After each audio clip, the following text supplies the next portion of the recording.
Praise the Lord मेरे प्रियो, एक बार फिर से प्रभु यीशु मसीह के नाम में आपको जय मसीह की। आइए इस मॉर्निंग डिवोशन में परमेश्वर हमसे क्या बात करना चाहता है देखते हैं। मत्ती का अध्याय 24, तोड़ों का सिद्धांत। क्योंकि ये उस मनुष्य की सी दशा है जिसने परदेश जाते समय अपने दासों को बुलाकर अपनी संपत्ति उनको सौंप दी। उसने एक को 5 तोड़े, दूसरे को 2 और तीसरे को 1, अर्थात हर एक को उसकी सामर्थ्य के अनुसार दिया और तब परदेश चला गया। तब जिसको 5 तोड़े मिले थे उसने तुरंत जाकर उनसे लेन देन किया और 5 तोड़े और कमाए। इसी रीति से जिसको 2 मिले थे उसने भी 2 और कमाए, परंतु जिसको 1 मिला था उसने जाकर मिट्टी खोदी और अपने स्वामी के रुपए छिपा दिए। बहुत दिनों के बाद उन दासों का स्वामी आकर उनसे लेखा लेने लगा।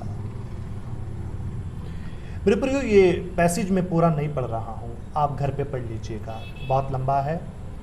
30 तक आप 24 का 14 से 30 तक आप इस तोड़ों के सिद्धांत के बारे में घर पे आराम से पढ़ सकते हैं आप, ठीक है।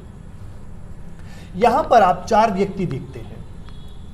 पहला व्यक्ति है संपत्ति का स्वामी, और ये परदेश जाने वाला है और अपनी संपत्ति को अपने सेवकों को सौंप के जाएगा, है? और ये एक अच्छा व्यापारी है, नजर आता है। यहाँ पर आप पढ़ेंगे तो आपको पता लगेगा कि ये एक व्यापारी है। तो पहला व्यक्ति संपत्ति का स्वामी हो गया। दूसरा व्यक्ति जो है वो एक सेवक है, पहला नंबर का सेवक है, जिसको इसने 5 तोड़े दिए, है ना, और इसने 5 तोड़े और कमाए, तो अब इसके पास 10 तोड़े हो गए हैं, ठीक है। तीसरा व्यक्ति है दूसरा नंबर का सेवक, इसको 2 तोड़े मिले थे, इसने उन 2 तोड़ों से लेन देन किया, 2 और कमाए, तो इसके पास अब 4 हो गए। चौथे नंबर का व्यक्ति है तीसरा सेवक, जिसको स्वामी ने 1 तोड़ा दिया और इसने उस तोड़े से कोई लेन देन नहीं किया, बल्कि उस तोड़े को लिया अपने स्वामी से और जाकर के मिट्टी में छुपा दिया। मेरा पहला सवाल अब यहां पर यह है, स्वामी ने सबको बराबर तोड़े क्यों नहीं दिए? समझ रहे हैं आप? स्वामी ने सबको बराबर तोड़े क्यों नहीं दिए? इस बात का सरल आंसर यह हो सकता है कि संपत्ति का स्वामी जानता था अपने सेवकों की योग्यता और क्षमता को, कौन कितना संभाल सकता है। समझ रहे हैं आप? पहली बात जो यहां ध्यान देने वाली है और वो बहुत रुचिकर है, वो ये है कि भले ही स्वामी ने सिक्के या तोड़े सेवकों की क्षमता के अनुसार बांटे हों, लेकिन व्यापार करने का अवसर, समय या मौका सबके लिए, तीनों के लिए बराबर था। खूबसूरत बात है ये, है ना। सबको अपने सिक्के बढ़ाने का बराबर का मौका मिला, सबको ही व्यापार करने की खुली छूट मिली थी, है ना। और 2 ने इस बात का लाभ उठाया और 1 ने मिट्टी में छुपा दिया। इससे हम क्या सीखते हैं मेरे प्रियो? नंबर 1, हमारा परमेश्वर पक्षपाती या न्याय नहीं है। उसने अपनी कलीसिया या अपनी देह में हर विश्वासी को कुछ ना कुछ गिफ्ट या वरदान जरूर दिया है, आत्मिक गिफ्ट जरूर दिया है, चाहे वो 1 हो किसी के पास 5 हो, किसी के पास 2 हो, किसी के पास 1, पर सभी को कुछ ना कुछ दिया है उसने, कुछ ना कुछ सौंपा है उसने। कलीसिया में सभी को बराबर का मौका और समय दिया है उसने, कलीसिया में उसका प्रयोग किया जा सके। कुछ और बातें हैं, जरा ध्यान से सुनिए। दूसरी बात जो आप देख सकते हो यहां पर, वो ये है कि अगर स्वामी के आने में देर होती है तो आप उनको और बढ़ा सकते हो। जिसने 5 कमाए, तो हो सकता है अगर स्वामी देर से आता तो वो 5 और कमा लेता, 15 हो सकते थे उसके पास, है ना। तीसरी बात जो आप देखते हो यहां पर, वो ये है लेखा, राइट। जितना सौंपा गया था उसका स्वामी ने लेखा लिया, है ना। चौथी बात जो बहुत अच्छी लगी मुझे, ध्यान से सुनिए आप, और ये बड़ी हैरान करने वाली बात लगी मुझे, वो ये है कि भले ही सिक्के क्षमता के अनुसार सौंपे गए थे या दिए गए थे या बांटे गए थे, है ना, पर सबका इनाम एक ही था।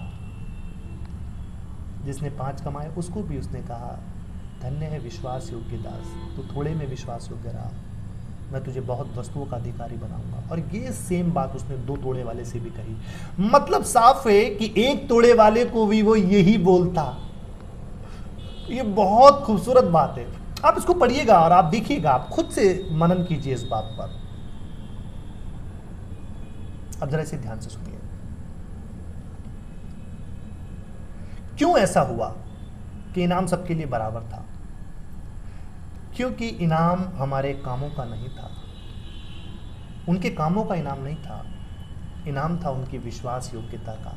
उन्हें जितना सौंपा गया था वो उसमें विश्वास योग्य रह करके उसको और बढ़ा सकते थे। बहुत खूबसूरत बात है मेरे प्रियो, ये हमारे परमेश्वर की महानता है हम सबके लिए कि उसने अपनी देह में हमें रखा है और हम सबको कुछ ना कुछ गिफ्ट ज़रूर दिया है। हम सब इस गिफ्ट को क्यों दिया है? गिफ्ट क्यों दिए थे? तोड़े छुपाने के लिए नहीं दिए थे मिट्टी में, व्यापार, वो व्यापारी था, व्यापार करने के लिए।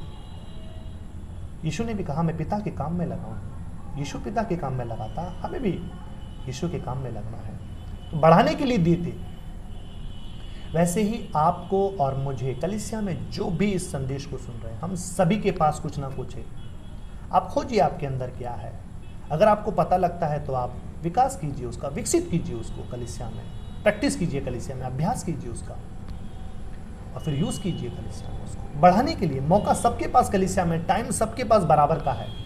याद रखना, आप कितना करोगे उसका इनाम नहीं देगा परमेश्वर, आप कैसे करोगे उसका इनाम देगा। इनाम सबके लिए बराबर है, कैसे करोगे, राइट। तो हम कौन सी श्रेणी में हैं? 2 और 5 वाले की श्रेणी में जो कमा रहे हैं, यानी जो उस खर्च कर रहे हैं अपने गिफ्ट को, यानी जो यूज़ कर रहे हैं कलीसिया में, या फिर वो जो उद्धार पा करके और परमेश्वर का गिफ्ट लेकर के इस मिट्टी में छुपा के बैठे। मेरे प्रियो, इस पैसेज को पढ़िएगा। परमेश्वर ने हम सभी को कुछ ना कुछ गिफ्ट जरूर दिया है। याद रखना, परमेश्वर लेखा लेगा। कलीसिया में जब आते हैं तो आप कलीसिया के कामों में आप यूज़ कीजिए उनको, देखिए आपके अंदर क्या है। परमेश्वर से पूछिए, आप अपने पास्टर से पूछिए, प्रार्थना कीजिए और यूज़ कीजिए उसको, छुपा के मत रखिए। परमेश्वर एक दिन उसका हिसाब लेगा, इनाम देगा। आप कितना करोगे उसका नहीं, आप किस तरीके से करोगे। अगर आपको पता है बस कैसे करना है, उस बात का इनाम है, तो इनाम विश्वास योग्यता का है। पर हम कौन सी श्रेणी में हैं अभी, हमें ये जानना है ना। इनाम सबका सेम है वहाँ पर, देखो आप, थोड़े भले ही ऊपर नीचे हैं गिनती में, लेकिन इनाम सबका सेम है ना। तो प्रभु आपको इस मैसेज के द्वारा आशीषित करे। खोजिए आप अपने अंदर, प्रभु से मांगिए, आप प्रभु से पूछिए आप, है ना, और यूज़ कीजिए उसको परमेश्वर के कामों में, परमेश्वर के राज्य के लिए यूज़ कीजिए उसको। परमेश्वर आप सभी को बहुत आशीषित करें।